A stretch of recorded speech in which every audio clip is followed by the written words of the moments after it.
कि हमारे जो विभाग के कर्मी हैं, पदाधिकारी हैं, किस तरीके से हमारे ही मंत्रीगण को, हमारे ही सम्मानित विधायक को कैसे गुमराह करते हैं, हमारे यहाँ के लोगों को कैसे उसकी भावनाओं से छलते हैं। ये बात इससे स्पष्ट होती है महोदय, ये मुख्यमंत्री जी का अनुमोदन जो है जांच का, और उस पर जो कमेटी बनाई गई थी महोदय, ये 2021 में बनाई गई थी, और आज का समय जो है ये 2025 है। और हमने जब इस प्रश्न को लाया सदन में, तो हमें लगता है सर 1 महीना पहले हम लोगों ने इसे जमा किया था, और आज तक जांच प्रतिवेदन का जमा नहीं होना इस बात को दर्शाता है कि हमारे पदाधिकारी कितने लापरवाह हैं और कितने अनियमितता करते हैं। और अनियमितता उजागर कैसे होती है महोदय, इस बात की चर्चा मैं सदन में करना चाहता हूं। जिस संवेदक को ये बचाने की कोशिश कर रहे हैं, ये संवेदक एक पुल का निर्माण करता है जो कि 2016 को पूर्ण करता है, और ये पुल बनाने में इसको लग जाती है अवधि 6 साल की। उसके बाद ये 17 में फिर से धंस जाता है पुल, और 17 में कहा जाता है कि इसे डिबार किया जाता है, और इस डिबार के बाद में फिर से उस पुल का फिर से जो रिपेयर करना होता है उसको डिबार मुक्त किया जाता है, फिर 21 में धंस जाता है। मतलब 21 तक सर ये निर्माण कर रहा है, 2016 से लेकर 2021 तक ये निर्माण ही कर रहा है, और उससे पहले 6 साल से निर्माण कर रहा है। मतलब 2008 से ये पुल का निर्माण कर रहा है जो कि फिर 21 में धंसता है। और इस संवेदक को अब तक काली सूची में नहीं डाला गया। इसमें इन्होंने यह कहा है विभाग के लोगों ने कि जो संबंधित पदाधिकारी थे उस पदाधिकारी को निलंबित किया गया। मैं पूछना चाहता हूं कि आखिर उनकी निलंबन की स्थिति क्या है और कौन से पदाधिकारी थे। दूसरी बात यह है महोदय कि ये जो डिबार का जो वक्त है, इनका 2017 के बाद का जो डिबार का वक्त है, इस डिबार के पीरियड में ही फिर से इनका दूसरा एक पुल जो होता है, ये मैं बामलाडी पुल की बात कर रहा हूं महोदय, और फिर से जो इनका डिबार का जो वक्त होता है इसी पीरियड में फिर इनके द्वारा जो बनाया हुआ दूसरा पुल धंसता है जो कि हराडी का पुल है, जो हमारे सिल्ली विधानसभा और तमाड़ विधानसभा को फिर से जोड़ने वाली पुल होती है। और उसी संवेदक को फिर से 2019 में एक काम दिया जाता है नए पुल का, जो कि हमारे सोनाहातु के गराडी में पुल का निर्माण करता है। तो क्या ऐसे संवेदक को बचाने का प्रयास है, उसे लाभ देने का प्रयास है, या फिर यहाँ के पदाधिकारियों के द्वारा बचाया जा रहा है? और पदाधिकारी अगर दोषी है तो ऐसे पदाधिकारी पर कार्रवाई क्यों नहीं सुनिश्चित की जाती है महोदय? आखिर एक पुल को लेकर अगर हम 15 साल का इंतजार करें, 16 साल का इंतजार करें अध्यक्ष महोदय, तो आखिर हमारा जो जन अपेक्षा हमसे रखती है उसकी भावनाओं का क्या होगा महोदय? और ऐसे लोगों को कहीं ना कहीं आज संरक्षण देने का काम हमारे यहाँ के जो पदाधिकारी संवेदक को कर रहे हैं, और पदाधिकारी हमें गुमराह कर रहे हैं महोदय। मैं यही कहना चाहता हूं कि ऐसे संवेदक को काली सूची में डाला जाए, उसके पैसे सारे रिकवर किए जाए। साथ साथ ऐसे लोग क्या करते हैं अध्यक्ष महोदय, मैं बताना चाहता हूं। आप मंत्री जी का जवाब सुनिए। जी धन्यवाद महोदय। महोदय, पुल के संवेदक के बारे में जो डिबार से हटाने की बात हो रही है, ये जिस समय की बात है उस समय पुनर्स्थापन के बाद उससे डिबार हटाया गया था, लेकिन 21 में फिर से मुख्यमंत्री जी के आदेश के बाद ये हुआ है। मैं माननीय सदस्य को आश्वस्त करती हूँ कि सरकार संवेदक को बचाने का किसी प्रकार से प्रयास नहीं कर रही है, और जल्द से जल्द हम लोग जांच का रिपोर्ट मंगाने का काम करते हैं, और जो उचित कार्रवाई है, जरूरी हुआ तो प्रशासनिक पदाधिकारियों पर भी कार्रवाई की जाएगी, लेकिन जांच का रिपोर्ट आने दीजिए। माननीय महोदय, मैं यही जानना चाहता हूं कि ये जो जांच आने में जो ये 5 साल का समय लग गया, और ये जो हमने जमा किया महोदय, जो हमने अपना प्रश्न लाया था, ये तकरीबन 1 महीने पहले लाया था, तो 1 महीने तक कहीं ना कहीं इन लोगों ने आपको भी गुमराह किया महोदय। तो मैं चाहता हूं कि ऐसे गुमराह करने वाले दोषी कर्मी जो है, दोषी पदाधिकारी है, उसके ऊपर से सख्त कार्रवाई हो, और संवेदक पर तो कार्रवाई हो ही। संवेदक के मेरा जो ये था कि पैसे की रिकवरी हो, तो क्या पैसे रिकवरी का भी विचार रखती है? क्योंकि यही संवेदक 3 पुल का निर्माण कर रहा है महोदय, और 2 पुल धंस चुका है, और तीसरा पुल जो 2019 में इसको फिर से मिला है टेंडर, वो अभी तक निर्माण कर ही रहा है। हम ये जानना चाहते हैं, हम ये जानते हैं कि एक पुल के निर्माण में मैक्सिमम 3 साल का वक्त लगता है महोदय, और अब 6 से 7 साल हो जा रहा है। अभी भी जो गराडी का पुल हमारे मिला हुआ है इसी मेसर्स एन पांडे जी को, वो अब तक बना ही रहे हैं, और आज हमें लगता है 25% काम हुआ है। तो क्या ऐसे पदाधिकारी और ऐसे संवेदक को संरक्षण देना उचित है महोदय? माननीय मंत्री जी, अब शब्दों में जवाब दिया है, और मैं माननीय सदस्य को फिर से आश्वस्त करती हूँ कि जिस विलंब के कारण उनकी चिंता है, मैं उस पर कार्रवाई करते हुए जल्द उनको सूचित करूंगी। चलिए, एक बार महोदय जांच कमेटी बन चुकी है, रिपोर्ट नहीं है, हम थोड़ा सा चाहेंगे जानना कि क्या चलते सत्र में ये सारी प्रक्रिया पूरी कर ली जाएगी। बस हम यही आश्वासन चाहते हैं मैडम। और ये जो संवेदक है, जान लीजिए माननीय मंत्री जी, चलते सत्र में जो स्थिति है, मैं माननीय सदस्य को अपने पास बुला के उनको सारी वस्तु स्थिति से अवगत करा दूंगी चलते सत्र में। और जांच मुख्यमंत्री जी के आदेश के बाद गठित किया गया है। मुझे लगता है कि सर्वोच्च चेयर ने इस पर निर्देश दिए हैं। मैं देख करके जो यथाशीघ्र इसको कराने की कोशिश करती हूँ। महोदया, मैं आपसे आग्रह पूर्वक कहना चाहता हूं कि चलते सत्र में यहाँ पर जो भी कहनी है बातें, यहाँ पर आप जांच रिपोर्ट को कर जो दोषी व्यक्ति हैं, साथ साथ संवेदक हैं, उसको पनिश करने का काम करें महोदया। महोदया, आप कृपया करके ये कह देना कि चलते सत्र में इस पर कार्रवाई कर ली जाएगी। महोदय, मैंने अपने पहले जवाब में भी यही कहा कि चलते सत्र में माननीय सदस्य को अभी की स्थिति से विस्तार रूप से अवगत करा दिया जाएगा। धन्यवाद। सारी चीजें तो हो चुकी है, कार्रवाई जांच की रिपोर्ट आने के बाद होगा। तो जांच की रिपोर्ट के चलते सत्र में आ जाएगी? ये मेरे लिए अभी बताना संभव नहीं चूंकि है। ये 5 साल हो चुके हैं इसके अध्यक्ष महोदय, चूंकि ये 5 साल का वक्त लगा चुके हैं विभाग के कर्मी, और कहीं ना कहीं हमारी मंत्री महोदया को भी गुमराह किया जा रहा है महोदय। तो मैं यही चाहता हूँ कि मंत्री जी एक जांच कमेटी, और अध्यक्ष महोदय एक जांच कमेटी ऑलरेडी बन चुकी है जो कि पास ठीक है अध्यक्ष महोदय।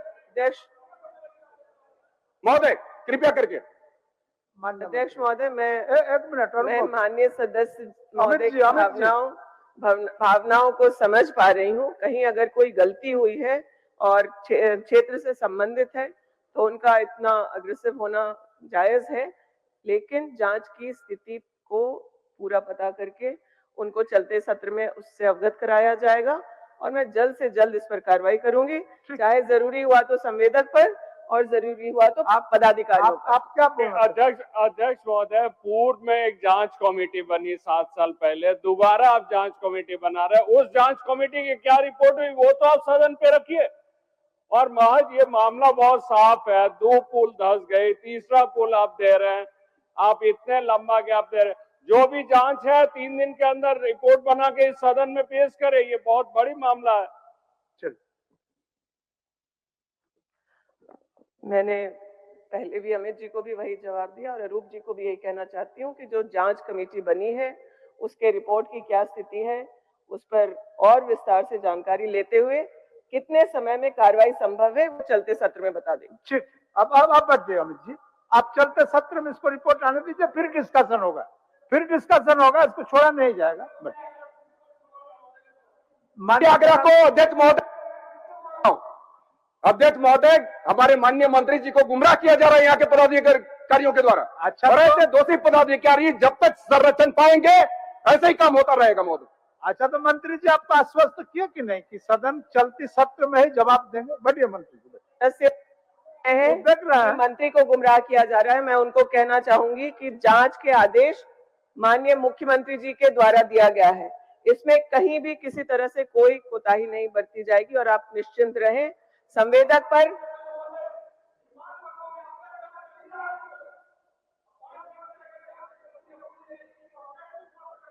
पूरी कर ली जाएगी। इसीलिए मैं बार बार आग्रह कर रहा हूं अध्यक्ष महोदय कि इसी सदन स्थल पर इस जांच का रिपोर्ट को सबमिट किया जाए। बोले तो आपको देंगे सदन। ठीक, क्या बोल रहे हैं? सदस्य अमित महतो जी के सवाल पर कहना चाहता हूं महोदय, शायद वह पूछना चाहते हैं कि तीसरा पुल कब धंसेगा। चलिए जनार्दन जी। अध्यक्ष महोदय, जो माननीय मंत्री जी के उत्तर आया है, मैं उत्तर से तो बिल्कुल संतुष्ट नहीं हूँ। ये महत्वपूर्ण विषय महोदय, आम आवाम को शुद्ध पेयजल देना था और 236 करोड़ 28 लाख की योजना था महोदय, और इतने दिनों तक ये इकरारनामा हुआ है 18 में महोदय, समय विस्तार भी दिया गया है, इसको 24 में इनको पूर्ण करना था महोदय। कितना दिन लगेगा? अगर जिन माननीय अधिकारियों के लापरवाही से, हाँ, जिन अधिकारियों पूरे भी मैं पूछ लेता हूँ कि माननीय बढ़िया से मंत्री जवाब दे दें, जिन अधिकारियों के लापरवाही से इतने दिन तक एक योजना लटाई जाती है और ये महत्वपूर्ण योजना है, वैसे अधिकारी पर माननीय मंत्री जी कार्रवाई करेंगे कि नहीं? किन लोगों के आपत्ति से? जिन लोगों ने अनापत्ति प्रमाण पत्र नहीं दिया महोदय। माननीय मंत्री जी। माननीय अध्यक्ष महोदय, माननीय सदस्य जनार्दन पासवान जी का प्रश्न है महोदय वो है पेयजल से संबंधित महोदय। और सतवानी नदी का 2005-6 से कान्हा चट्टी पेयजल आपूर्ति योजना का निर्माण कराया जा रहा है। उनका जो चिंता है महोदय कि अभी तक योजना पूर्ण नहीं हुआ है। तो योजना पूर्ण नहीं हुआ उसके पीछे कई कारण है महोदय, एक दो कारण नहीं है, कई कारण है महोदय। उसमें जो प्रमुख कारण है महोदय कि वन विभाग का अनापत्ति नहीं मिलना एक प्रमुख कारण में है महोदय।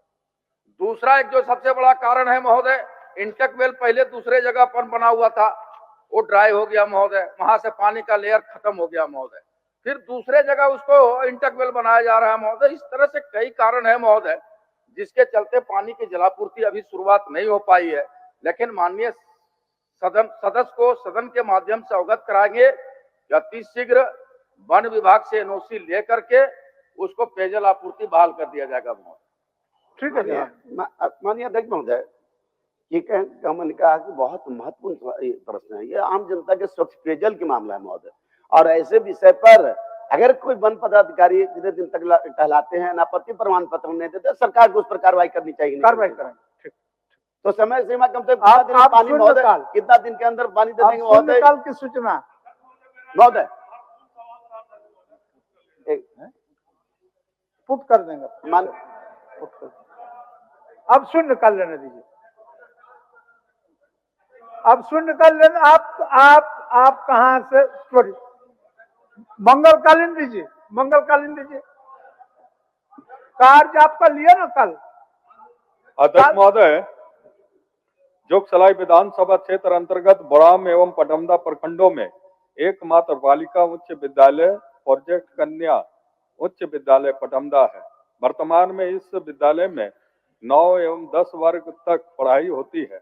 इस विद्यालय में दोनों प्रखंडों के सभी वर्गों की बालिकाएं पढ़ाई करती है।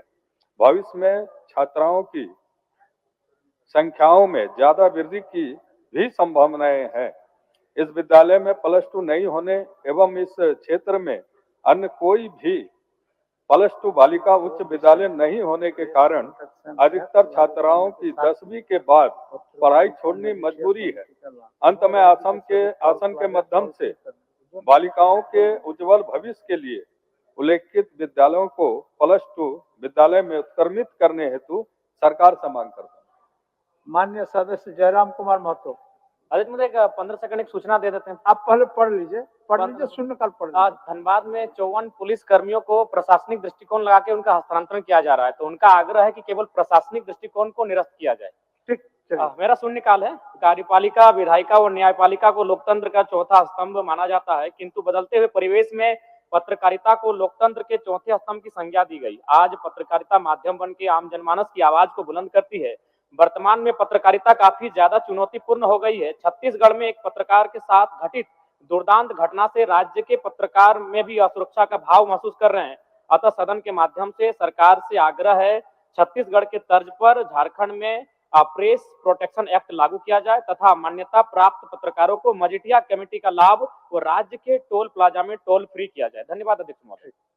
माननीय सदस्य श्री भूषण तिर्की जी। अध्यक्ष महोदय, 9 अंगीभूत college, BNJ college Sisai, KCB college Bero, Mandar college, PP college Bundu में कार्यरत एवं अवकाश प्राप्त शिक्षकेतर कर्मियों को कई वर्षों से रिटायरमेंट बेनिफिट में सिर्फ पेंशन एवं PF का पैसा मिला है, जबकि रांची स्थित कॉलेज एवं PG विभाग के कर्मियों को 1-2 माह के अंदर ये सारे बेनिफिट दे दी गई है। जबकि 4 कॉलेज के शिक्षकेतर कर्मियों को gratuity, live encasement, group insurance, social welfare fund नहीं मिल पाया है। अतः मैं सदन से मांग करता हूं, सदन के माध्यम से मांग कर सरकार से करता हूं कि 4 अंगीभूत कॉलेज के शिक्षकेतर कर्मियों को graduate, live encasement, group insurance एवं सोशल वेलफेयर के पैसे अविलंब उपलब्ध कराए जाए। माननीय सदस्य रामचंद्र सिंह। अध्यक्ष महोदय, लातेहार जिला अंतर्गत बरवाडी प्रखंड में वर्षों पूर्व पशुपालन विभाग द्वारा संचालित गौ सदन में इस क्षेत्र के साथ साथ आसपास के वृद्ध, लाचार, असहाय पशुधन का संरक्षण होता था, जिसमें सभी सरकारी सुविधाएं उपलब्ध थी, जो वर्तमान में बंद पड़ा है। अतः ऐसे पशुधन के संरक्षण के दृष्टिकोण से शून्यकाल के माध्यम से वर्णित गौ सदन को पुनः चालू कराने की मांग सरकार से करते हैं। श्रीमती मंजू कुमारी सौ धन्यवाद अध्यक्ष महोदय। गिरिडीह जिला के जमुआ प्रखंड स्थित उत्क्रमित मध्य विद्यालय मेढो के पोषक क्षेत्र अंतर्गत उत्क्रमित मध्य विद्यालय मदनपुरा, उत्क्रमित मध्य विद्यालय सिरसिया एवं उत्क्रमित मध्य विद्यालय कुरुमटांड अवस्थित है। अज्ञात हो कि वर्णित मध्य विद्यालय से उच्च विद्यालय की दूरी 8-10 किलोमीटर होने के कारण यहाँ की गरीब छात्र छात्राएं आर्थिक अभाव में उच्च शिक्षा ग्रहण करने में असमर्थ है अध्यक्ष महोदय।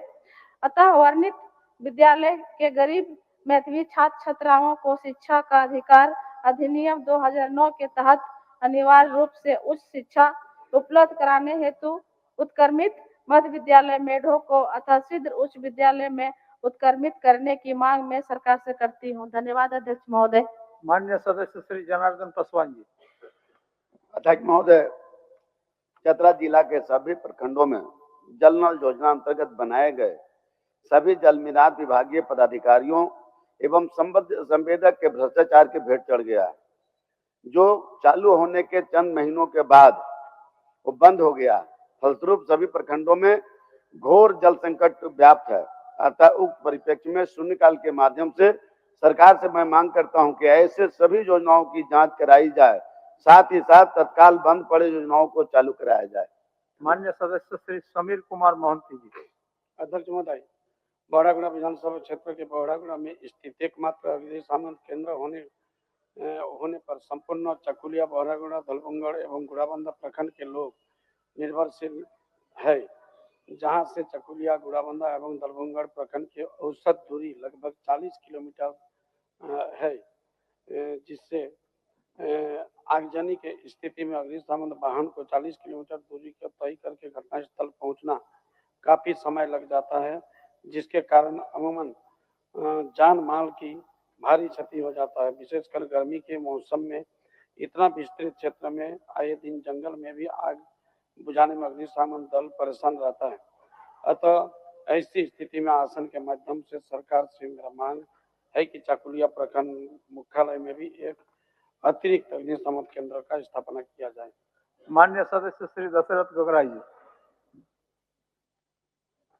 अध्यक्ष महोदय, खरसवा में छऊ महोत्सव का आयोजन के लिए प्रतिवर्ष सरकार द्वारा आवंटन उपलब्ध कराया जाता था, जिससे विगत कई वर्षों से बंद कर दिया गया है। सरायकला खरसवा की धरती छऊ के विख्यात मानी जाती है।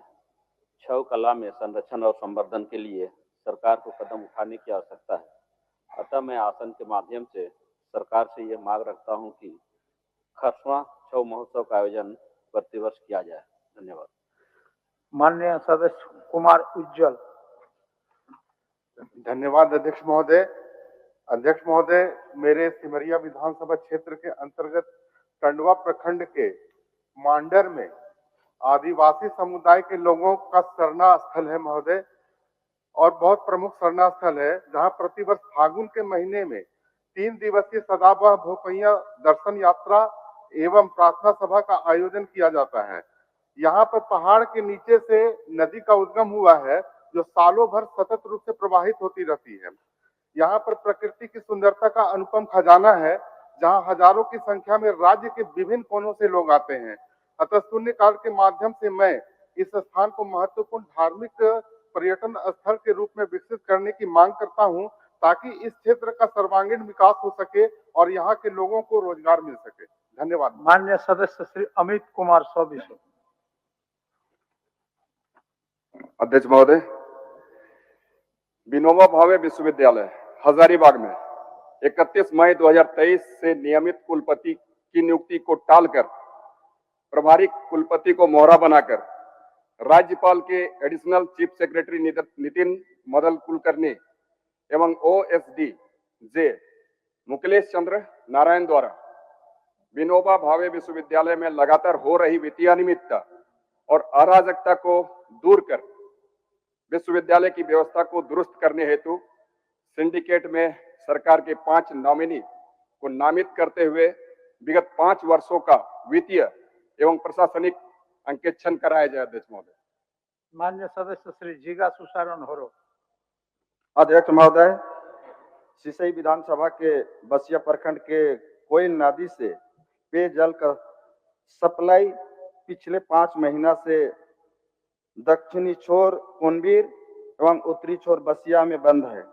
अतः मैं सदन के माध्यम से मांग करता हूं कि पेयजल का सप्लाई शीघ्र कराया जाए। मान्य सदस्य श्री रोशन लाल चौधरी जी। माननीय अध्यक्ष महोदय, बड़कागांव विधानसभा क्षेत्र के अंतर्गत कोल माइंस पकरी बरवाडी, बड़कागांव और चट्टी बरियातू कोल माइंस केरेडाड़ी के विस्थापितों एवं प्रभावितों के लिए एनटीपीसी के द्वारा आरएनआर कॉलोनी ढेंगा बड़कागांव में 3 मिडिल स्कूल, 1 प्ले स्कूल और 1 हॉस्पिटल बनाया हुआ है, जिसमें अस्पताल का विधिवत उद्घाटन भी किया गया। लेकिन वर्तमान समय में एनटीपीसी के द्वारा अस्पताल में सीआईएसएफ का ऑफिस एवं स्कूलों में सीआईएसएफ का आवासीय क्वार्टर बना दिया गया है, जिससे वहां के पकरी बरवाडी एवं चट्टी बरियातू के विस्थापितों प्रभावितों के बच्चों को पढ़ाई के लिए एवं बीमार पड़ने पर इलाज के लिए हजारीबाग या रांची जाना पड़ता है। साथ ही एनटीपीसी के द्वारा आरएनआर कॉलोनी ढेंगा में 2700 क्वार्टर में मात्र 200 स्थानीय विस्थापितों को दिया गया है। शेष पर एनटीपीसी के कर्मचारी रहते हैं, जो विस्थापन एवं पुनर्वास नीति का उल्लंघन है। अतः मैं सदन के माध्यम से सरकार से स्कूल, अस्पताल एवं क्वार्टर को कब्जा मुक्त करते हुए विस्थापन एवं पुनर्वास स्थापन नीति के तहत स्कूल एवं अस्पताल का संचालन एवं विस्थापितों को क्वार्टर आवंटन की मांग करता हूं। श्री निर्मल महतो। मान्य सदस्य। अध्यक्ष महोदय, माननीय सांसद गिरिडीह श्री चंद्र प्रकाश चौधरी द्वारा पत्रांक DO 35 दिनांक 25/7/2024 के द्वारा ऊर्जा विभाग के अधीन TVNL के द्वारा संचालित PTPS ललपनिया के द्वारा अनियमितता का भ्रष्टाचार निरोधी जांच के लिए मुख्य सचिव झारखंड को पत्र दिया गया था, जिस पर अभी तक कोई कार्रवाई नहीं हुई है। अतः मैं सदन के माध्यम से सरकार से माननीय चंद्र प्रकाश चौधरी के उक्त पत्र का आलोक में TVNL DPS के भ्रष्टाचार निगरानी जांच की मांग करता हूं। धन्यवाद। मान्य सदस्य श्री नमन बिस्कल कोंगाड़ी जी। अध्यक्ष महोदय, कोलेबिरा विधानसभा क्षेत्र अंतर्गत जलदेगा प्रखंड के टाटी पंचायत में वर्ष 2018 को देवनदी टोनिया में, वर्ष 2019 में देवनदी खिजुरबहार टोनिया में और वर्ष 2019 में ही शंख नदी के कोरंजोक से कसीरा ब्लेजोर घाट में उच्च स्तरीय पुल निर्माण स्वीकृत। अध्यक्ष महोदय, वर्णित पुलों का इकरारनामा के अनुसार ससमय निर्माण नहीं हो रहा है, जिससे आवागमन में कठिनाई हो रही है, जो राजस्व का निष्फल व्यय है। अध्यक्ष महोदय, अतः सदन के माध्यम से मांग करता हूं कि तीनों अपूर्ण पुलों का निर्माण यथाशीघ्र कराया जाए और लापरवाह संवेदकों पर वित्तीय एवं अन्य दंडात्मक कार्रवाई किया जाए। मान्य सदस्य शत्रुघ्न महतो जी। माननीय अध्यक्ष महोदय, आपके माध्यम से सरकार को मैं ध्यान आकृष्ट करना चाह रहा हूं। धनबाद बागमारा क्षेत्र के अंतर्गत 1200 वर्ष पुराना बूढ़ा बाबा मंदिर, शिव मंदिर झिंझी पहाड़ी, 500 वर्ष पुराना माँ लेलोरी मंदिर कतरास एवं श्री राम राज मंदिर चिटाही धाम स्थानीय आस्था का प्रमुख केंद्र है। यहाँ प्रतिदिन हजारों की संख्या में श्रद्धालु आते हैं। विशेष आयोजन पर लाखों की संख्या में श्रद्धालु आते हैं। सुविधाओं के अभाव में श्रद्धालुओं को भारी परेशानी का सामना करना पड़ता है। उक्त मंदिरों को पर्यटक स्थल के रूप में घोषित करने की मांग लंबे समय से की जा रही है एवं पर्यटक स्थल घोषित करने का प्रस्ताव सरकार के पास विचाराधीन है। मैं जनहित में बूढ़ा बाबा शिव मंदिर झिंझी पहाड़ी, माँ लेलोरी मंदिर कतरास एवं श्री राम राज मंदिर चिटाही धाम को पर्यटक स्थल घोषित कर विकसित करने की सरकार से मैं मांग करता हूँ। धन्यवाद। श्रीमती ममता देवी विश्व। धन्यवाद अध्यक्ष महोदय। अध्यक्ष महोदय, रामगढ़ जिला अंतर्गत कुंदरू कला पंचायत में सामुदायिक भवन का निर्माण जो कि मंगरी ढीपा जो कि दामोदर नदी के जस्ट किनारे है अध्यक्ष महोदय, उक्त स्थान पर सामुदायिक भवन के निर्माण से वहां के आम जनमानस को कोई लाभ नहीं होगा। मैं शून्यकाल के माध्यम से सदन से ये मांग करती हूँ कि सामुदायिक भवन का निर्माण पंचायत भवन कुंद्रो कला के बगल में कराया जाए ताकि सभी लोगों को सुविधा हो सके। अध्यक्ष महोदय, इसकी एक कॉपी उप विकास आयुक्त ने अंचल और प्रखंड को भी दिया है कि इसको जांच करके जल्द से जल्द स्पष्ट किया जाए कि स्थिति की कहाँ पे बननी होगी। तो ये पंचायत भवन के बगल में बने, जो कि बीच का पॉइंट है कि बारलोंग के लोग भी वहाँ पे आ जाएंगे, कुंद्रो कला के लोग भी आ जाएंगे और ऑन द रोड है अध्यक्ष महोदय। तो पंचायत भवन के बगल में बने, ये मैं आपके अध्यक्ष से मांग करती हूँ अध्यक्ष महोदय। धन्यवाद। श्रीमती सविता देवी स्वाविश्व। अध्यक्ष महोदय, इचागढ़ विधानसभा क्षेत्र में कुकड़ू में नए थाना भवन लगभग 10 वर्ष पूर्व बने के तैयार है, परंतु आज तक थाना को चालू नहीं किया गया है, जबकि उस थाने को चालू करने के लिए वहाँ जब उस दिनांक 14/6/2019 को कुकड़ू हाट में पूर्व में हमले में 2 ऑफिसर और सहित 5 पुलिस की हत्या हुई थी। साथ ही साथ इचागढ़ मिलन चौक में कई बार घटनाएं तथा बैंक डकैती असामाजिक घटनाओं को होते रहते हैं। इसलिए स्थिति को देखते हुए टीओपी के लिए निर्माण आवश्यक है। अतः मैं आसन के माध्यम से सरकार से मांग करती हूँ कि लोकहित में कुकड़ू में नए थाने भवन सुचारू करने तथा मिलन चौक में कई नए टीओपी भवन के निर्माण की मांग करती हूँ। माननीय सदस्य डॉक्टर कुशवाहा शिव पूजन मेहता जी। धन्यवाद महोदय। पलामू जिला के पांकी विधानसभा क्षेत्र के लिए पीरी, चाको, सोंडे, जमने महत्वपूर्ण सिंचाई परियोजनाएं हैं, जिसमें चाको, सोंडे, जमने सिंचाई परियोजनाओं का डीपीआर विभाग में विगत 4 वर्षों से स्वीकृति के प्रत्याशा में लंबित पड़ा हुआ है। पीरी सिंचाई परियोजना का डीपीआर कंसल्टेंसी की उदासीनता के कारण आज भी जमा नहीं हो पाया है। यदि इन चारों परियोजनाओं की स्वीकृति मिल जाती है तो पलामू के किसानों के लाखों हेक्टेयर कृषि भूमि को सिंचाई सुविधा उपलब्ध हो सकेगी। माननीय सदस्य श्री मथुरा किसान सिंचाई के लिए मौसमी बारिश पर निर्भर करता है। इन परियोजनाओं को पूर्ण होने से माननीय अध्यक्ष महोदय, पढ़ा हुआ मान लो। एक मिनट मतलब माननीय अध्यक्ष महोदय, एक मिनट मतलब बेकार में आते हैं महोदय। 12 बजे पढ़िए ना, काहे बेकार ऐसा नहीं होता महोदय। खाली कैसा होता है आप वही बता दीजिए। पढ़िए, बोल तो रहे, पढ़िए। 12 बजे आकर के तो आप सर कटवाते रहते हैं और ऐसी 2 लाइन पढ़ने नहीं दिए तो काय कौन आते हैं।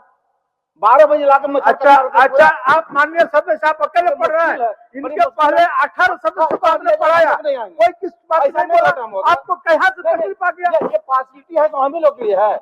अच्छा, और क्या बोलना है आपको? बोल लीजिए। आधार पर पार्शियलिटी हो गया, पक्षपातित्व हो गया, आपको चांस नहीं क्या आधार होना चाहिए हमको पढ़ने के लिए? क्या आधार होना चाहिए कि हम बोलेंगे? 1 लाइन के 1 मिनट टाइम नहीं देते हैं महोदय।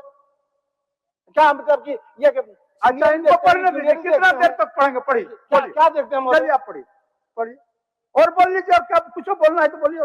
शुरू से पढ़ेंगे पीछे। चलिए आप शुरू से पढ़िए, काल से पढ़िए, हमको कोई आपत्ति नहीं है। पढ़िए आप। और कुछ बोलना है तो बोल लीजिए। और आसन पर कुछ आक्षेप आपका बचा हुआ है डिक्शनरी में, वो भी लगा लीजिए। आप मुश्किल है नहीं, लगा ही लीजिए। आप नहीं पढ़ेंगे। नहीं, कहीं नहीं पढ़ेंगे। ये आचरण माननीय सदस्य अच्छा नहीं है। हम लोग नहीं जाएंगे विधानसभा में। ये आचरण अच्छा नहीं है आपका। कागज फाड़ना आचरण अच्छा नहीं है। आप कागज फाड़ना आचरण अच्छा नहीं है। आप कागज फाड़ने का आचरण हमको मत दिखाइए। आसन के सामने कागज फाड़ना ठीक नहीं है। आपको तो पढ़ने के लिए बोला गया। आपके पहले 17 आदमी पढ़े, किसी को कोई दिक्कत नहीं है। पढ़िए। अच्छा, पढ़िए ऐसे पढ़िए। नहीं बोलेंगे, ऐसा होता है। मान्य नेता प्रतिपक्ष, आसन का क्या कसूर था, आप ही बता दें। आसन का क्या कसूर था? वो तो पढ़िए रहे थे, उनको पढ़ने के लिए बोले ही। बोलिए अध्यक्ष, कहाँ से उनको ठेस पहुंचा? बोलिए। अरे बैठ जाओ।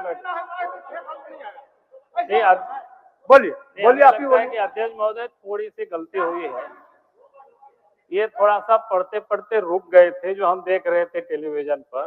हम भी सुन रहे कि शेष हो गया। नहीं, आपने उस समय नहीं देखे होंगे, आपको लगा हुआ कि समाप्त हो गया और इसलिए आपने उनको पुकारा। इसलिए गलती इनकी भी नहीं, आपकी भी नहीं है, थोड़ा सा कभी कभी होता है। नहीं तो एक बात हम आपको बताना चाहते हैं, आप माननीय 17 विधानसभा के सदस्य विषय को पढ़े, आप उस टेक्निकल चीज के लिए वो इस तरह आसन पर बोल रहे हैं, ऐसा बात नहीं होता है, ऐसा बात नहीं होता है, ऐसा बात नहीं होता है। आप अगर समझते हैं कि आसन बहुत कमजोर है तो ऐसा नहीं है, ऐसा नहीं होता है। क्या बोलना चाहते? अध्यक्ष महोदय, हम सभी मानते हैं कि आसन पूरे सदन के लिए निष्पक्षता पूर्वक काम करता है, व्यवहार करता है। महोदय, माननीय सदस्य कुशवाहा शिवपूजन जी शशि भूषण जी अकेले शून्यकाल पढ़ने वाले प्रतिपक्ष से सदस्य नहीं, और अन्य माननीय सदस्यों ने भी सूचनाएं पढ़ी, उन्हें कोई आपत्ति नहीं थी। अगर आप शून्यकाल के नियमों को देखें तो उसमें वर्णित है कि 50 शब्द से अधिक नहीं होना चाहिए, लेकिन इसके बावजूद भी आसन पूरी बातों को कहने के लिए सदस्यों को छूट देता है। इस पर ये जो आक्रोश आपने प्रदर्शित किया, ये जो आपने जो सूचनाएं आप पढ़ रहे थे लिखित रूप से, उसे सदन के अंदर फाड़ा, ये दुर्भाग्यजनक है महोदय। इस तरह का हम अपने दल के सदस्यों से भी और प्रतिपक्ष नेता से भी आग्रह करना चाहते हैं कि इस तरह का व्यवहार लोग सदन के अंदर प्रदर्शित नहीं करें। चलिए मतलब पढ़िए।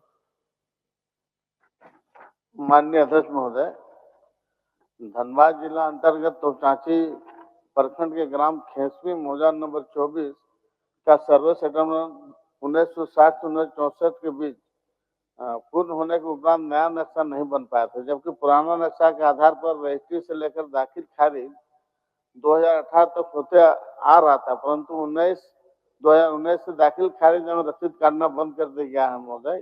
जबकि पूर्व सरकार के द्वारा रहितों को भू बंदोबस्ती फॉर्म जी रहितों को भुगतान के साथ दिया जाता था, जिससे रसीद भी निर्गत किया जाता था। वर्तमान में ग्रामवासियों का जमीन रेलवे में DFCCIL द्वारा अधिकृत किया जा रहा है, जिससे रहितों को मुआवजा भुगतान में काफी कठिनाइयों का सामना करना पड़ता है। अतः मैं आपके माध्यम से सरकार से मांग करता हूं कि रहितों का पुनः भूमि सर्वे सेटलमेंट कराते हुए नया नक्शा उपलब्ध कराया जाए महोदय। माननीय सदस्य राजेश कच्छप। अध्यक्ष महोदय, झारखंड राज्य में मनरेगा कर्मी विगत 18 वर्ष से अपनी सेवा ग्रामीण विकास विभाग के अति महत्वाकांक्षी योजना मनरेगा में अपना योगदान दे रहे हैं महोदय, जिन्हें मनरेगा योजना के राशि के व्यय के 4% प्रशासनिक मद से मानदेय दिया जाता है महोदय। इन मनरेगा कर्मियों को न केंद्र सरकार और न राज्य सरकार मानदेय दे रही है, अपितु मनरेगा कर्मी अपनी मेहनत से 4% प्रशासनिक मद से अपना मानदेय ले रहे हैं महोदय। अब महोदय, सभी मनरेगा कर्मी की नियुक्ति नियमावली में महोदय स्थानीय लोगों को ही नियुक्त करने का प्रावधान है महोदय। मात्र 12,000 रुपया में ये लोग इस राज्य की सेवा कर रहे हैं महोदय। मैं आसन के माध्यम से सरकार से मांग करता हूं कि जितने भी मनरेगा कर्मियों को राज्य सरकार राज्यांश से जोड़कर महोदय वेतन दे महोदय। माननीय सदस्य उमाकांत रजक जी। अध्यक्ष महोदय, बोकारो जिला अंतर्गत चंदनकेरी विधानसभा क्षेत्र के ऐतिहासिक एवं धार्मिक स्थल के रूप में ग्राम कोलकोरी भोजुड़ी में स्थित भैरव नाथ धाम, ग्राम साणबुआ के बोआ डूंगरी एवं फूलबोहड़ा के बुढ़ावा धाम में प्रतिवर्ष हजारों पर्यटक एवं पूजा अर्चना के लिए श्रद्धालु आते रहते हैं। विदित हो कि इन तीनों स्थानों पर राज्य सरकार से अब तक कोई भी आधारभूत संरचना के तहत कार्य नहीं हुआ है। अतः सदन के माध्यम से सरकार से आग्रह है कि इन क्षेत्रों में पर्यटन विभाग से विकसित करने की मांग करता हूं। मान्य सदस्य श्री चंद्रदेव महतो जी, शून्यकाल तो होने दी। चंद्रकांत महतो जी, चलिए। माननीय अध्यक्ष महोदय, धनबाद जिले के बलियापुर एवं गोविंदपुर प्रखंड में अभी से तालाब, कुआं, चापानल सूख रहे हैं। गर्मी की भीषण जल संकट की आशंका को देखते हुए तत्काल चापाकल मरम्मत हेतु आवश्यक फंड एवं भूजल स्तर को यथावत बनाए रखने के लिए सभी गांवों में बने चेक डैमों की सफाई तथा नए चेक डैमों के निर्माण की मांग सरकार से करता हूं, ताकि जल संचय को बढ़ाकर जल संकट से बचा जा सके। माननीय सदस्य श्री अरूप चटर्जी जी। अध्यक्ष महोदय, नगर विकास एवं आवास विभाग अंतर्गत 15 वित्त आयोग से लगभग 400 करोड़ की योजनाएं टाइड एवं अनटाइड के अंतर्गत स्वीकृत है, किंतु नगर निकाय चुनाव नहीं होने के कारण भारत सरकार द्वारा उक्त योजनाओं की ग्रांट राशि उपलब्ध नहीं कराई जा रही है। राज्य सरकार द्वारा वर्तमान वित्तीय वर्ष में लंबित दायित्व भुगतान हेतु मात्र 44 करोड़ रुपये की स्वीकृति दी गई है, लेकिन वह भी निकायों को आज तक उपलब्ध नहीं कराया गया है, जिससे विकास कार्य प्रभावित है एवं जनता समस्याओं से त्रस्त है। राज्य सरकार अपने स्तर से 15वें वित्त आयोग में लंबित भुगतान का कुल आवंटन उपलब्ध कराए, ताकि विकास कार्यों की गति मिल सके। माननीय सदस्य श्री सुदीप गुड़िया जी। अध्यक्ष महोदय, तोरपा विधानसभा अंतर्गत ग्रामीण क्षेत्र के अधिकांश जनता पेयजल के लिए जलमीनार और चापाकल पर आश्रित रहते हैं। वर्तमान में तोरपा, कर्रा, रनिया और बानू प्रखंड के जलमीनार और चापाकल खराब स्थिति में है। गर्मी के पहले से ही पानी की किल्लत हो रही है, जिससे लोगों को काफी परेशानी का सामना करना पड़ रहा है। अतः मैं सदन के माध्यम से मांग करता हूं कि खराब पड़े जलमीनार और चापानलों को यथाशीघ्र ठीक कराया जाए। धन्यवाद। माननीय सदस्य श्री भूषण बाड़ा जी। अध्यक्ष महोदय, झारखंड राज्य के हज यात्रियों को रांची से जेदा सऊदी अरब जाने के लिए 2009 से 2019 तक बिरसा मुंडा एयरपोर्ट रांची में एम्बोकेशन पॉइंट हुआ करता था, जिसमें झारखंड प्रदेश के हज यात्री रांची से सीधे जेदा सऊदी अरब जाते थे, जो कि वर्तमान में स्थगित है। तो अभी यहाँ उड़ान कोलकाता से संचालित किया जा रहा है, जिसके कारण यहाँ के हज यात्रियों को शारीरिक, मानसिक एवं आर्थिक परेशानियों का सामना करना पड़ रहा है। अतः मैं सदन के माध्यम से अविलंब पूर्व की भांति हज यात्रियों के लिए बिरसा मुंडा रांची एयरपोर्ट को ही एम्बोकेशन पॉइंट बनाकर उड़ान संचालित कराने की मांग मैं सरकार से करता हूँ।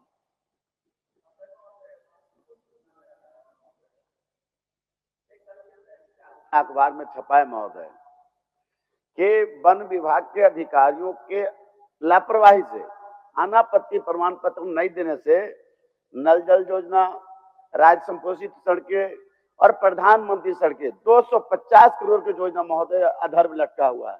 इसलिए ऐसे अधिकारी पर निश्चित तौर पर कार्रवाई हो जो जनहित के आम जनता के विरोधी है महोदय। में माननीय सदस्य प्रोफेसर स्टीफन मारंडी की सूचना है कि माननीय प्रदीप यादव आप अपना प्रश्न पूछें। ध्यान आकर्षण कल का उसमें मैं खुद हस्ताक्षर हाँ।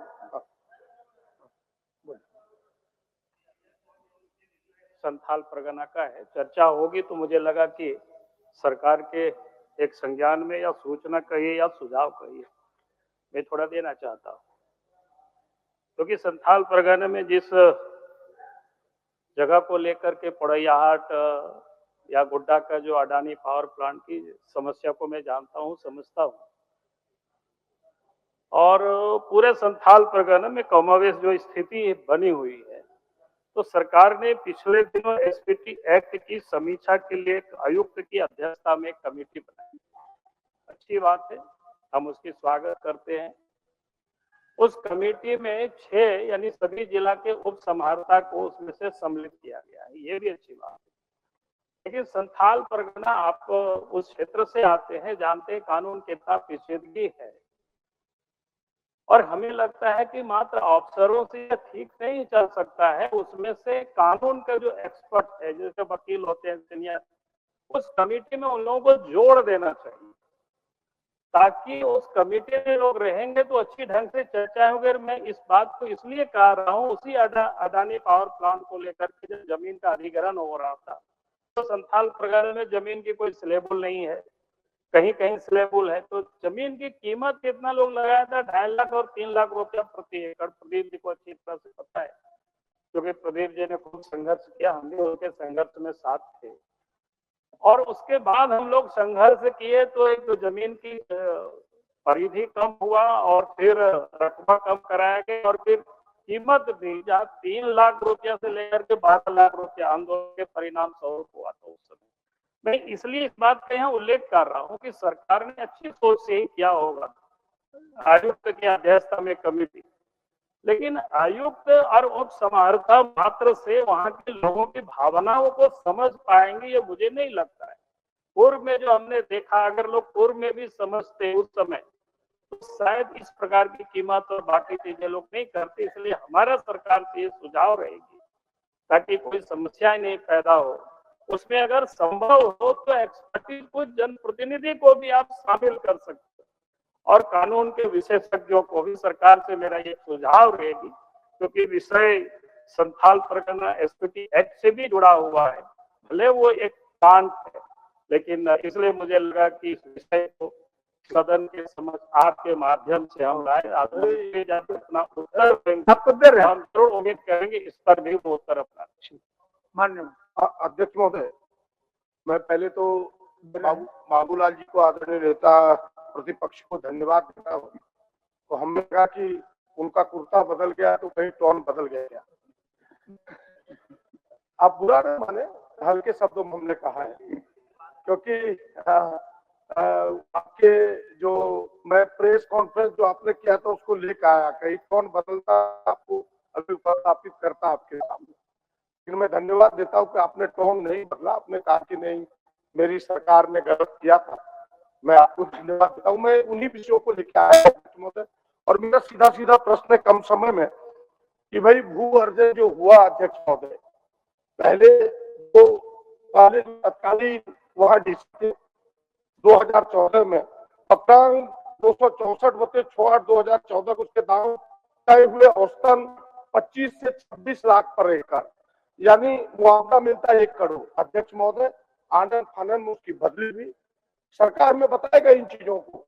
फिर एक ऐसे उपायुक्त को भेजा गया, दिनों दिन की जिक्र कर रहे थे, उन्होंने एकाएक 25-26 लाख से घटा कर 3.25 लाख रुपए एकड़ कर दिया और वो 10/11/2015 दाम बढ़ता है वो घटा दिया।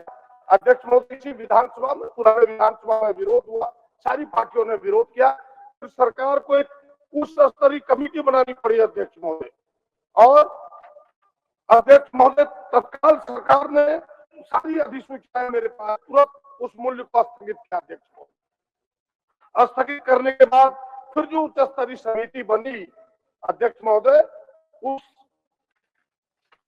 उच्च स्तरीय समिति के बाद उसके मूल्य निर्धारित हुए 9.5 लाख से 12.5 लाख पर एकड़।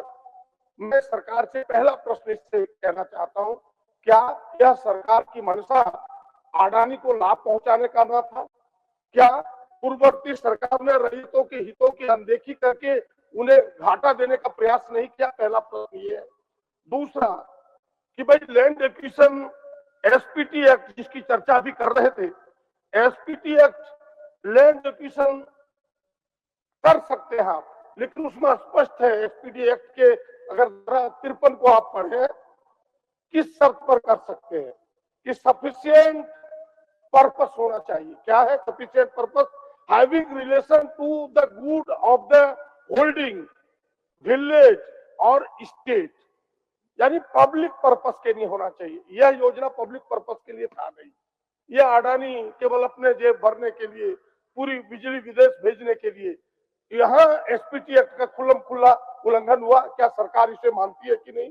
दूसरा अध्यक्ष महोदय, मेरा प्रश्न ये है कि भाई यह जो सरकार ने खुद उत्तर में दिया है कि हमने श्मशान घाट उसे दे दिया, नहर दे दिया, गोचर दे दिया, तो एसपीटी एक्ट की धारा 38 कहती है कि भाई आप ऐसे चीजों को नहीं दे सकते, गोचर दे भी सकते तो 5% उस मौजा का दे सकते हैं। क्या सरकार इसे एसपीटी एक्ट का उल्लंघन मानती है कि नहीं, एक विषय है। और जो मेरा अब एनर्जी पॉलिसी में भी जो डिफरेंस हुआ, 2012 एनर्जी पॉलिसी था अध्यक्ष महोदय, जिसमें था कि कोई भी अगर इंस्टॉल होगा पावर प्लांट तो 25% बिजली फर्स्ट प्रायोरिटी से स्टेट को देना होगा। क्या सरकार के संज्ञान में ये बातें है कि नहीं? और उसमें यह भी था कि 12% बिजली अध्यक्ष महोदय सस्ते दर पर, कांस्टेंट वैल्यू पर, 13% महंगे दर पर देना होगा।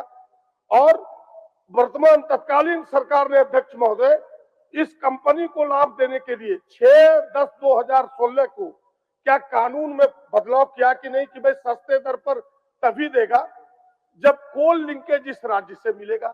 उसके नोटिफिकेशन भी मेरे पास है जो सरकार ने बदलाव किया। मेरा प्रश्न यहाँ से ये उठता है कि भाई सरकार ने इतने नियम में बदलाव किए हैं कि नहीं, सरकार ये जानती है कि नहीं? और अभी उन्होंने कहा था कि भाई वह जो बिजली हम देंगे, राज्य का जो स्टेट इलेक्ट्रिसिटी रेगुलेटरी कमीशन जो तय करेगा वो देंगे, ये एमओयू में था। और आज कंपनी कह रही है कि नहीं, भारत सरकार का जो नियामक है जो तय करेगा डॉलर पर यूनिट, उस हिसाब से हम राज्य को बिजली देंगे। क्या सरकार इसे गलत मानती है कि नहीं, एमओयू का उल्लंघन मानती है कि नहीं? और राज्य हित में पर्यावरणीय क्लियरेंस के समय यह तय हुआ था अध्यक्ष महोदय कि कोयला हम ऑस्ट्रेलिया से लेंगे, आज वो कंपनी बंगाल से कोयला ले रही है। पर्यावरण क्लियरेंस की जो शर्तें उसका उल्लंघन है कि नहीं? और स्पेशल इकोनॉमिक जोन जिससे इस राज्य को इन 25 वर्षों में 8,000 का घाटा अनुमानित है अध्यक्ष महोदय। देश को लगभग जो अनुमान किए गए हैं, देश को जो छूट मिलेगा सेज घोषित होने के कारण, सीमा शुल्क का छूट, कर छूट, जीएसटी के छूट, ये तमाम चीजों के जो छूट मिलेंगे, फिर इन्वायरमेंटल डैमेज 6 रुपया पर यूनिट, जो 6 पैसा पर यूनिट इन्हें देना था अध्यक्ष महोदय। क्या सरकार इसे मानती है कि नहीं? भारत सरकार को भी लगभग 75,000 करोड़ का उससे घाटा होगा अध्यक्ष महोदय। इन चीजों के लिए राज्य सरकार ने पहले उनके जो सेज के जो प्रस्ताव थे उसको अस्वीकृत किया, लेकिन राज्य सरकार के रिकमेंडेशन, हार्डली रिकमेंडेशन, किससे 15,000 लोगों को रोजगार मिलेगा और यहाँ बड़ा निवेश होगा। क्या ये सारी शर्तें इसलिए लगाई गई कि कंपनी अडानी को लाभ देना, अडानी कंपनी को सरकार लाभ देना चाहती थी? और अंतिम अध्यक्ष महोदय, क्या पर्यावरणीय सुनवाई में जो लोगों से कमिटमेंट किया कि हम तुम्हें अच्छे स्कूल देंगे, हम तुम्हें अच्छी स्वास्थ्य व्यवस्था के लिए अच्छे अस्पताल देंगे, स्थानीय तमाम नौजवानों को नौकरी देंगे, जिसका घोर आज उल्लंघन हो रहा है, क्या इस कंपनी इसका उल्लंघन कर रही है कि नहीं? इन तमाम चीजों का रीअसेसमेंट के लिए मैं सरकार से गुहार लगाने के लिए ध्यान आकर्षण के माध्यम से आया हूँ।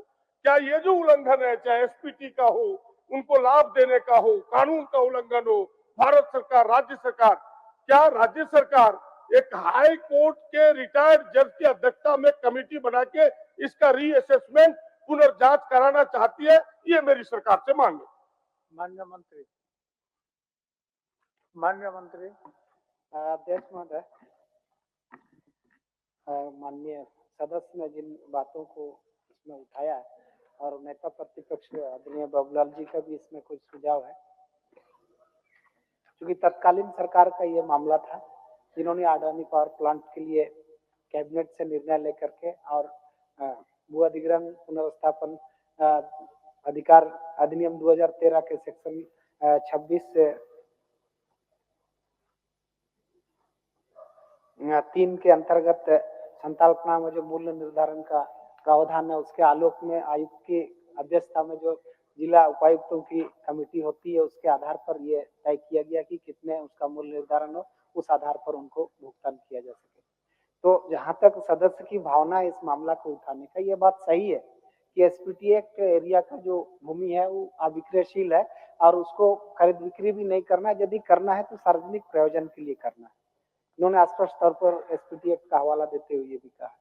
तो ये बात सही है कि प्रशासनिक पदाधिकारी हो सकता है किसी से प्रभावित हो तो अपने ढंग से उन चीजों को निर्धारण करके किसी को फायदा होने की स्थिति हो सकती है। इसीलिए ये हमको लगता है कि बहुत गंभीर मसला है। इस पर आने वाला दिन में इस तरह की कोई स्थितियां ना बने, सरकार को परेशानी नहीं हो, ये हम पहले स्पष्ट करना चाहते हैं। और ये सरकार कल्याणकारी है और कोई भी ऐसा काम जो गलत करेगा तो उसके खिलाफ में कार्रवाई करेगी। और इसको सजेशन मानते हुए जहाँ तक कमेटी की बात है, हमको लगता है कि विभागीय स्तर पर या राज्य के मुख्य सचिव के स्तर पर एक कमेटी इस पर हो, ताकि इन चीजों को जो एसपीटी एक्ट का उल्लंघन हुआ है या ऊर्जा का जो 2012 का नियमावली है उसका उल्लंघन हुआ है और जो विचलन किया गया है नहर और बांध और इस सब चीजों को, तो ये सारे इस पर समितिक रूप से एक राज्य का कमेटी इस पर आकलन कर ले। उसके बाद माननीय प्रतिपक्ष के जो बाबूलाल जी का सजेशन है उसको सरकार को अंगीकृत करना चाहिए, ताकि आने वाला दिन में इस तरह की स्थितियां नहीं।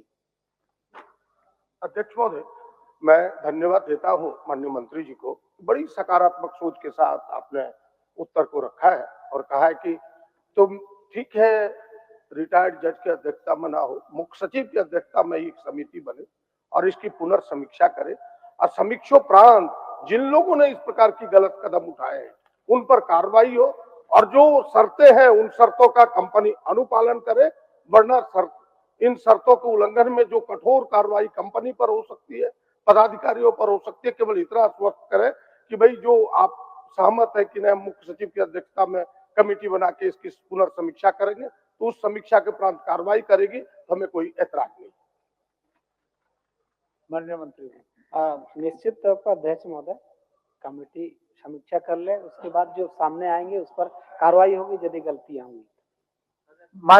मान्य रामेश्वर राव जी, एक सेकंड बोल लीजिए। अध्यक्ष महोदय, आपको भी बोलो। महोदय, देवघर विधानसभा क्षेत्र के अंतर्गत जसीडी इंडस्ट्रियल एरिया है महोदय, और वहां 200 फैक्ट्री वहां खुला था महोदय, 200 फैक्ट्री। और महोदय ये बीजेपी के कार्यकाल में खुला था महोदय। और वो क्या हुआ महोदय कि जितने फैक्ट्री मालिक थे 200, सारे लोग जो है सरकार का खजाना लेकर के और भाग गया महोदय। कोई बॉम्बे में बस गया, कोई दिल्ली में बस गया, कोई कहाँ चला गया महोदय, कोई विदेश चला गया। मैं आपके माध्यम से उद्योग मंत्री से मांग करता हूं महोदय कि जितने भी फैक्ट्री खोलने वाले मालिक हैं उसको पकड़ के लाया जाए, जेल के अंदर बंद किया जाए, साथ ही साथ वो फैक्ट्री खोला जाए, वहां कम से कम हजारों हजार बेरोजगार को रोजगार मिलेगा महोदय। इसलिए यह इम्पोर्टेंट सवाल है, इसलिए आपका सूचना के माध्यम से बोलने के लिए मैं खड़ा हूं महोदय। धन्यवाद। माननीय सदस्य, Santhal Pargana industrial development authority है, जिसका इकाई में जसीडी भी है, मिहिजाम भी है। और आपने जिस शंका को व्यक्त किए, इसमें कई दर्जन उस तरह के लोग हैं जो इंडस्ट्री लगाने के नाम से सरकार से सुख सुविधा ले लिए लेकिन फिर लगाए नहीं। ठीक है, तो आपका जसीडी से बढ़ करके जो Santhal Pargana industrial development authority के अधीन जितना इंडस्ट्री आता है, छोटे बड़े, सब पर दिखवा लीजिए। चलिए थोड़ा सा, उसके बाद आपको देखना। महोदय, कुछ बोलूं उसके पहले आपसे निवेदन करना चाहूंगा। घड़ी को देखें तो समय बहुत कम है। अब बोलने वाले हम लोग 2 हैं, मैं भी बोलूंगा, प्रदीप जी भी बोलेंगे। क्या करें, स्थगित कर दें? कल पहले नंबर कर दीजिए। चलिए बता रहा हूँ आपस से।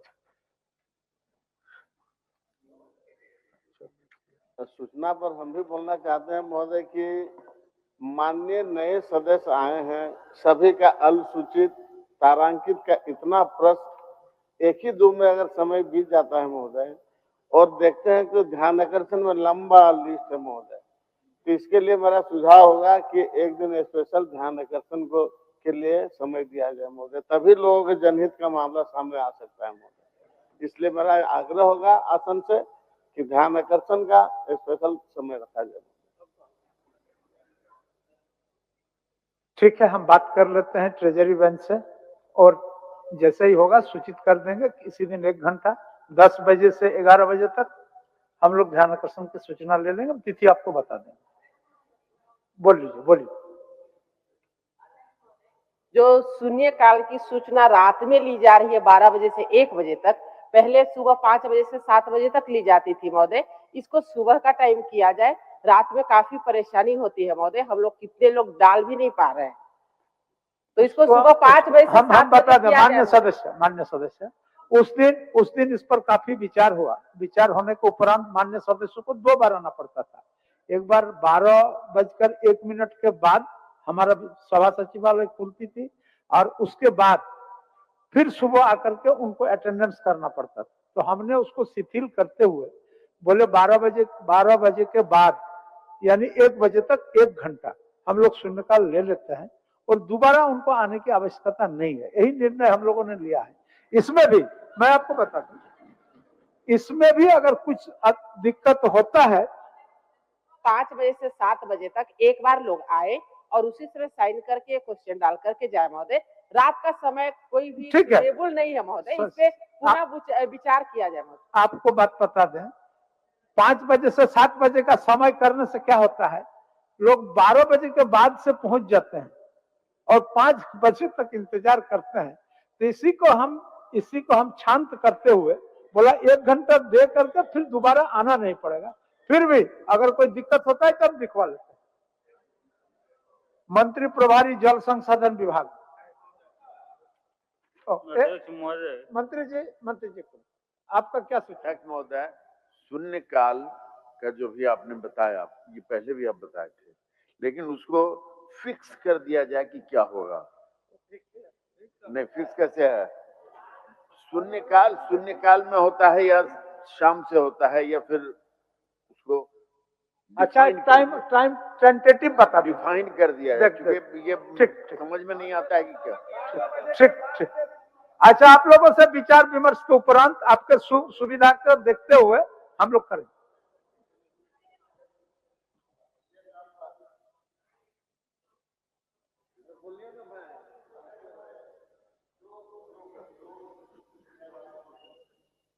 उस दिन न सर्वसम्मति से ही तय किया गया और महोदय 12:01 से जब दूसरा तारीख शुरू हो जाता है महोदय, तो उसी दिन से शुरुआत है। और ये आप तिवारी जी का आप प्रश्न शून्यकाल देखेंगे महोदय, वो दूत के माध्यम से भी उसका आ जा रहा है। तो अगर माननीय सदस्यगण अगर रात में नहीं आ पा रहे तो सुबह भी आकर के अपना डाल लें महोदय। वो अभी तक हम लोगों को बड़ी सहूलियत है महोदय। हम लोग आपका जो निर्णय है महोदय उससे हम लोग संतुष्ट है। मैक्सिमम मुझे लगता है कि शून्यकाल डालने वाले जो ये सदस्यगण है संतुष्ट है। निरादिश आग्रह करूंगा कि आप आ जाइए। आप बहुत जुझारू महिला है, आप रात में भी आ सकती है, दिन में भी आ सकती है। आप रात में भी आइए और सुबह में भी एक बार देख लीजिए। चलिए, हो गया। ममता जी कुछ बोल रही हैं? जी अध्यक्ष महोदय, माननीय सदस्य जो अभी कह रही थी, हम उस पे बस 2 मिनट का वक्त लेंगे। अध्यक्ष महोदय, एक तो 12:01 के बाद से सब लोग आना स्टार्ट करते हैं, उसके बाद 7 बजे से फिर से लोग आना स्टार्ट करेंगे, ये 2 बार हो गया।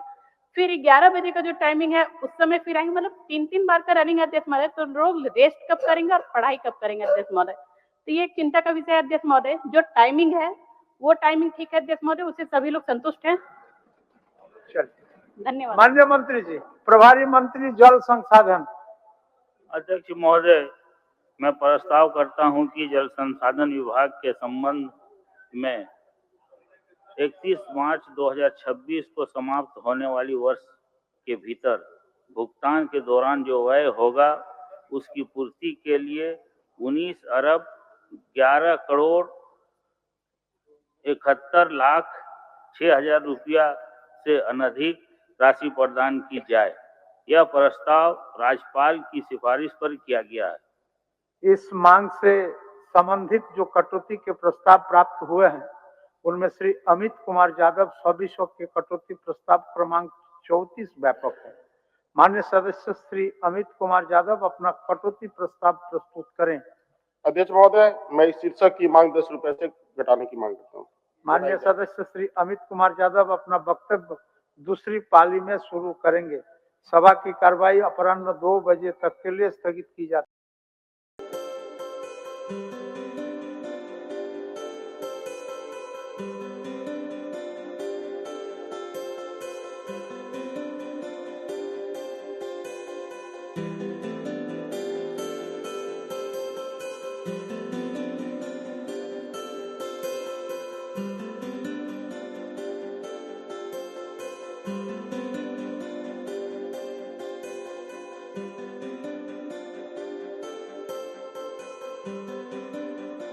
है।